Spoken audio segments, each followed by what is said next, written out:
Hello friends, कैसे हैं आप सब। So friends, this is our next video, freedom struggle movement. So friends, last video में हमने देखा था जलियांवाला बाग मैसकरे और हंटर कमीशन, जो कि हंटर कमीशन जलियांवाला बाग मैसकरे की इन्वेस्टिगेशन के लिए लाया गया था। सो आज हम उससे आगे पढ़ेंगे खिलाफत मूवमेंट। सो फ्रेंड्स, खिलाफत मूवमेंट कब हमारी लॉन्च हुई थी? खिलाफत मूवमेंट वाज लॉन्च्ड ऑन 2 साल ये चली थी, 1919 और 1920। ठीक है, 2 साल की मूवमेंट चली थी और इस मूवमेंट के प्रोमिनेंट लीडर्स कौन कौन से थे? इस प्रोमिनेंट लीडर्स थे, एक थे मौलाना अबुल कलाम आज़ाद और थे अली ब्रदर्स। अली ब्रदर्स में कौन कौन था? मोहम्मद अली एंड शौकत अली, इनको हम बोलते हैं अली ब्रदर्स। और नेक्स्ट थे हकीम अजमल खान और नेक्स्ट हजम हज़रत मुहानी। सो फ्रेंड, ये थे प्रोमिनेंट लीडर्स खिलाफत मूवमेंट के। कई बार एसएससी डायरेक्टली लीडर्स के नाम पूछ लेता है कि ये कौन सी मूवमेंट से एसोसिएटेड हैं। ठीक है, सो ये लीडर्स के नाम भी हमारे लिए इंपॉर्टेंट हो जाते हैं। सो द नेक्स्ट है, the movement had nothing to do with Indian politics. So friends, मैं आपको बता दूं कि ये जो मूवमेंट थी खिलाफत मूवमेंट, ये इंडियन पॉलिटिक्स की या फ्रीडम स्ट्रगल के रिलेटेड इसका कुछ नहीं था। एक्चुअली ये मूवमेंट जिस कारण थी वो हम आगे अभी पढ़ेंगे। जैसे हम देख रहे हैं कि during the First World War the Turkey the Ottoman Empire fought against the British. First World War के दौरान टर्की का जो ओटोमन एम्पायर था, मतलब जो वहाँ के मुस्लिम्स का जो एक वो था, ग्रुप था, तो वो अगेंस्ट द ब्रिटिश उन्होंने फाइट किया। And after the defeat of तुर्की in First World War the Ottoman caliphate system was propose to be dissolved. जब फर्स्ट वर्ल्ड वार में टर्की ब्रिटिश गवर्नमेंट से हार चुका था, तो उसके बाद ब्रिटिश गवर्नमेंट जो वहाँ पे रूल कर रही थी उस वक्त, उन्होंने ये डिसाइड किया कि हम ये कैलिफेट सिस्टम जो है इसको हम डिलीट कर देंगे। कैलिफेट सिस्टम को हम जाने जैसे कि होता है इन मुस्लिम्स में खलीफा। खलीफा एक उनका मतलब ऐसे मेजर बड़ा लीडर होता है। अगर वो जो बात बोल दे वो सब मुस्लिम्स के ऊपर बाइंडिंग होती थी। तो ब्रिटिशर्स ने डिसाइड किया हम इस सिस्टम को ही ख़त्म कर देंगे, खलीफत सिस्टम हम ये ख़त्म कर देंगे। ठीक है, तो इस जो खिलाफत मूवमेंट थी इसका चेयरमैन कौन बने? गांधी जी। गांधी जी इस मूवमेंट के चेयरमैन क्यों बने? सो फ्रेंड्स, गांधी जी इस मूवमेंट के चेयरमैन इसलिए बने क्योंकि उस वक्त 1919 के दौरान जब जलियांवाला बाग मैसकर हुआ था, तो उसके जब उन्होंने उसकी प्रोटेस्ट स्टार्ट की तो वो चाहते थे कि हिंदू मुस्लिम दोनों यूनाइटेड होकर इसका प्रोटेस्ट करें। इसलिए गांधी जी ने खिलाफत मूवमेंट ज्वाइन कर ली और इनको उसका चेयरमैन बनाया गया। किसको? गांधी जी को, क्योंकि गांधी जी की उस वक्त बहुत पॉपुलैरिटी थी वर्ल्ड लीडर्स में, इसलिए गांधी जी इसके चेयरमैन बने। सो इस मूवमेंट का हम रिजल्ट क्या देखते हैं कि खिलाफत मूवमेंट जो कि ब्रिटिशर्स के अगेंस्ट हुई थी, खलीफा को वो डिसॉल्व कर रहे थे वो। ठीक है, खिलाफत movement was launched by Indian Muslims to persuade the British government not to abolish the caliphate system। तो ये खिलाफत मूवमेंट चलाई थी इंडियन मुस्लिम्स ने ब्रिटिश गवर्नमेंट को मनाने के लिए कि वो कैलिफेट सिस्टम को ख़त्म ना करें। सो इस खिलाफत मूवमेंट, इसका रिजल्ट क्या आया हमारे पास? Treaty of सर्वस। ये डायरेक्टली क्वेश्चन आता है कि ट्रीटी ऑफ सर्वस किससे रिलेटेड है? ट्रीटी ऑफ सर्वस ये टर्की से रिलेटेड है, जो ओटोमन एम्पायर उस वक्त चल रहा था और ब्रिटिशर्स उसको कैलिफेट सिस्टम को डिसॉल्व करने वाले थे। ये ट्रीटी उससे रिलेटेड है। किस किस के बीच में हुई थी? Between Britishers and the Ottoman empire, इन दोनों के बीच में ये ट्रीटी ऑफ सर्वस हुई थी।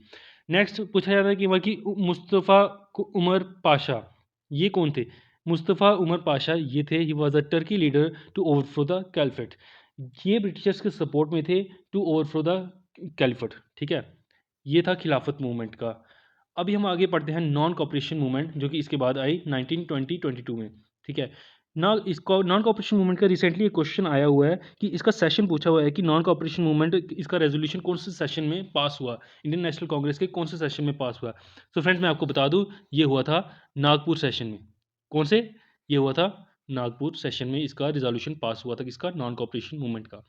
सो आगे पढ़ते हैं। So started by Gandhi ji on 1st August 1920 for peaceful and non violent protest against the Jallianwala Bagh massacre. मैंने आपको बताया कि गांधी जी चाहते थे कि हिंदू मुस्लिम इकट्ठे होकर इसका प्रोटेस्ट करें, इसलिए उन्होंने कैलिफेट कमेटी ज्वाइन किया और उसके चेयरमैन भी बने। और उसके बाद उन्होंने लॉन्च कर दी नॉन कॉपरेशन मूवमेंट। ये किसके लिए? To protest against the Jallianwala Bagh massacre. ठीक है, नेक्स्ट आता है हमारे पास non cooperation movement included boycott of British goods and adoption of swadeshi, picketing of liquor shops, boycott of government office, courts, education institutions, constructive programmes like khadi and चरखावर promoted. ठीक है, non cooperation movement में क्या हुआ कि इन्होंने जो इसका मतलब प्रोटेस्ट एज अ प्रोटेस्ट में इन्होंने क्या किया कि अडॉप्शन ऑफ स्वदेशी, जो हमारे भारत निर्मित प्रोडक्ट्स हैं उनका अडॉप्शन किया, और बाइकआउट ऑफ ब्रिटिश गुड्स को उन्होंने बाइकआउट किया। ठीक है, और second cheese picketing of liquor shops, जो कि ब्रिटिशर्स ने जो लिक्वर शॉप्स ओपन की हुई थी उनको उन्होंने उठवा दिया या उनको तोड़फोड़ कर दी या उनको बंद कर दिया वहाँ से खरीदना। तो नेक्स्ट आ गया boycott of British government office का बाइकआउट कर दिया, कोर्ट्स का बाइकआउट कर दिया, एजुकेशन इंस्टीट्यूशन जो ओपन थे वो बाइकआउट कर दिए, और खादी और चरखा को उन्होंने प्रमोट किया। ठीक है, नॉन कॉपरेशन मूवमेंट में उन्होंने खादी और चरखा को प्रमोट किया। सो फ्रेंड्स, अभी हम अपनी नेक्स्ट स्लाइड पे जाते हैं। नेक्स्ट स्लाइड पे, ठीक है, ऑन अगस्त 1920 डेथ ऑफ बाल गंगाधर तिलक। बाल गंगाधर तिलक की डेथ होगी कब? 1920 में, 1 अगस्त 1920। ये डायरेक्टली डेट की बार पूछ लिया जाती है कि बाल गंगाधर तिलक की डेथ कब हुई। ये हुई थी अगस्त 1920। सो नॉन कॉपरेशन मूवमेंट के दौरान ही Tilak fund was organised and ₹1 crore was collected and is utilised for the movement. ठीक है, वहाँ पे एक पब्लिक गैदरिंग की गई, वहाँ से उन्होंने एक कलेक्शन किया। कितना कलेक्शन हुआ? 1 करोड़। और आप सोच सकते हैं कि उस वक्त 1 करोड़ की कीमत कितनी होगी। ठीक है, तो वहाँ से कलेक्शन हुई, और उस जो वहाँ से जो कैश कलेक्टेड हुई, जो अमाउंट कलेक्ट हुई, उसको उन्होंने उस मूवमेंट के लिए यूटिलाइज़ किया। उस मूवमेंट को कैसे बढ़ावा दिया, उस मूवमेंट को कैसे ऑल ओवर इंडिया स्प्रेड किया जाए। ठीक है, ये अमाउंट उन्होंने वहाँ पे स्पेंड कर दी। Gandhi ji also mix the Khilafat movement and non cooperation movement to strengthen Hindu Muslim unity. Yes, जैसे कि मैंने आपको पहले ही बता दिया इसके बारे में। Objectives of non cooperation movement. ठीक है, अभी हम पढ़ेंगे ऑब्जेक्टिव्स क्या थे नॉन कॉपरेशन मूवमेंट के। First is to make call for restoring the status of ruler of Turkey. ये था किसका?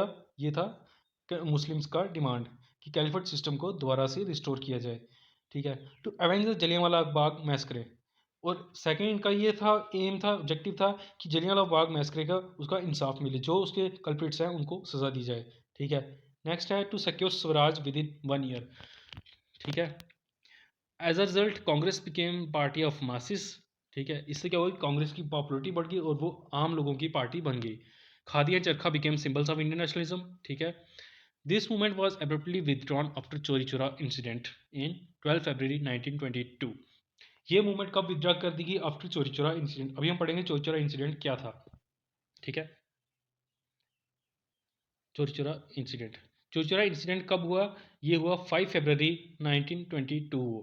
ठीक है, इसकी डेट आप याद रखना, 5 फरवरी 1922। ठीक, 22 British policemen were burned alive, including 3 civilians. Finally, non-cooperation movement was taken back by Gandhiji on 12 February 1922. Non cooperation movement कब विड्रॉ की गई बाई गांधी जी? ये हुई 12 फरवरी 1922। फ्रेंड, मैं बता रहा हूँ कि डेट्स याद रखना, डेट्स बहुत इंपॉर्टेंट है। ठीक है, जैसे नॉन कॉपरेशन मूवमेंट में गांधी जी ने बोला कि हम पीसफुल प्रोटेस्ट करेंगे, लेकिन हुआ यूं कि जैसे ये मूवमेंट ऑल ओवर इंडिया फैलती गई, लोगों में वायलेंस आना शुरू हो गया, और इसी मतलब बदले की भावना में उन्होंने 22 ब्रिटिश पुलिसमैन को जिंदा जला दिया, और उनमें से 3 सिविलियंस भी थे। ठीक है, और फाइनली नॉन कॉपरेशन मूवमेंट को विड्रॉ करना पड़ा। After this movement Gandhi ji was arrested and 6 years jail हुई उनको। इस मूवमेंट के चोरी चोरा इंसिडेंट के बाद गांधी जी को जेल होगी, और उनको 6 साल की जेल हुई, और वो इसलिए क्योंकि उन पर आरोप था कि पब्लिक को भड़काने का। ठीक है, in 1924 Gandhi ji came out of jail due to health issues. ठीक है, a Congress meeting was held at Bardoli Gujarat, where Chittaranjan Das and Motilal Nehru were against Gandhi ji because of his promise for swaraj within 1 year. और फिर बारडोली में एक उनकी मीटिंग होती है कांग्रेस की, उसमें चितरंजन दास एंड मोतीलाल नेहरू जो थे वो गांधी जी से खफा थे, मतलब उनसे उनके अगेंस्ट थे, बिकॉज गांधी जी ने प्रॉमिस किया था कि हम विद इन 1 ईयर स्वराज को पा लेंगे, मतलब अपनी सेल्फ गवर्नमेंट को हम अपना लेंगे ब्रिटिशर्स के against. According to them, students future in dark and Chauri Chaura is nothing in front of Jallianwala Bagh. ये है स्टेटमेंट किसकी? ये है मोतीलाल नेहरू और चितरंजन दास की स्टेटमेंट। उन्होंने बोला कि जो जलियांवाला बाग मैसक्रे हुआ था, उसके सामने 22 ब्रिटिश पुलिसमैन का कुछ भी नहीं है, क्योंकि वहाँ पे तो हज़ारों की संख्या में, क्या बच्चे बूढ़े जवान, सबकी डेथ हुई थी वहाँ पे, और उनके सामने 22 ब्रिटिश पुलिसमैन तो कुछ भी नहीं, और वो भी ये कल्प्रिट्स हैं, क्योंकि ब्रिटिशर्स के कारण ही वहाँ पे ऐसा हुआ था। बट गांधी जी वही नॉन वायलेंस को अपनाने वाले, पीस को अपनाने वाले, वो इनके इन दोनों में अगेंस्ट हो गए एक दूसरे के। And Sardar Patel, Rajagopalachari, Rajendra Prasad were in favour of Gandhi ji. यहाँ से हम देख सकते हैं कि एक्सट्रीमिस्ट और मॉडरेट्स यहाँ पे भी स्टार्ट हुआ काम, क्योंकि चितरंजन दास और मोतीलाल नेहरू वो चाहते थे कि हम जल्दी से जल्दी स्वराज को गेन करें, बट गांधी जी चाहते कि हम नॉन वायलेंस और पीस, शांति के साथ ये अपनाएं। और इसी में इन दोनों में दो ग्रुपिंग होगी, चितरंजन दास और मोतीलाल नेहरू अलग हो गए, सरदार पटेल, सिराज गोपालचार्य, राजेंद्र प्रसाद और जो बड़े नेता थे वो सब गांधी जी के फेवर में थे। ठीक है, और कांग्रेस दो हिस्सों में बंट के, pro changers and no changers. और प्रो चेंजर्स में हमारे आगे चितरंजन दास, मोतीलाल नेहरू, एनसी केलकर, विट्ठल पटेल, और no changers in favour of Gandhi ji कौन कौन थे? सरदार पटेल, चित्तरंजन, सी राजगोपालचारी, राजेंद्र प्रसाद, सुभाष चंद्र बोस। जी हाँ, उस वक्त सुभाष चंद्र बोस भी गांधी जी के फेवर में थे। ठीक है। सो इसके बाद क्या हुआ, चित्तरंजन दास और मोतीलाल नेहरू ने कांग्रेस छोड़ दी। उन्होंने एक अपनी अलग पार्टी इस्टेब्लिश की और उस पार्टी का नाम क्या रखा उन्होंने? Swaraj party. Swaraj party. So friends, का क्वेश्चन आता है कि कब फॉर्मेशन हुई इसकी? फॉर्म्ड इन 1 जनवरी 1923। ठीक है। कुछ बुक्स में मार्च में दिया गया है, पर कुछ बुक्स में जनवरी। सो जहाँ से मैंने पढ़ा वहाँ पे जनवरी लिखा हुआ था। ठीक है। So Swaraj party formed by Motilal Nehru and Chittaranjan Das. Chittaranjan Das also called Deshbandhu.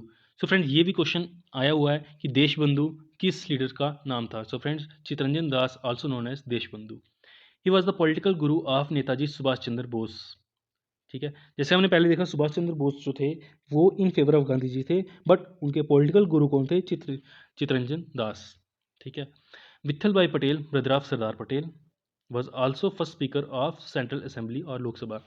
So friends, ये भी आप नोट कर सकते हैं, विठल भाई पटेल जो कि first speaker of central assembly और लोकसभा थे, और ये ब्रदर ऑफ सरदार पटेल थे। Pro changers participated in elections according to them for bringing change we have to become the part of the system. हम देख सकते हैं प्रो चेंजर्स में कौन कौन थे? चित्तरंजन दास, मोतीलाल नेहरू, एनसी केलकर, विठल पटेल, ये सब प्रो चेंजर्स में थे। ठीक है। No changes did not to place in election. ठीक है। नो चेंजेस जो थे उन्होंने पार्ट ही नहीं लिया इलेक्शंस में। इन 1922 कांग्रेस सेशन ऑफ गया जो कि बिहार में हुआ था was presided by C Chittaranjan Das in pro changer. ठीक है। 1922 में जो कांग्रेस सेशन हुआ बिहार में, वो किसने प्रिसाइड किया था? वो किया था चित्तरंजन दास ने, जो कि एक प्रो चेंजर थे। In 1923 January, Chittaranjan Das and Motilal Nehru resign from Congress in and in March 1923 a party Congress Khilafat Swaraj party was made later called Swaraj party. और 1923 में जाके उन्होंने अपनी स्वराज पार्टी इस्टेब्लिश कर दी। सो फ्रेंड्स, ये था हमारा आज का लेक्चर। होप सो आपको अच्छा लगा होगा। Thank you friends.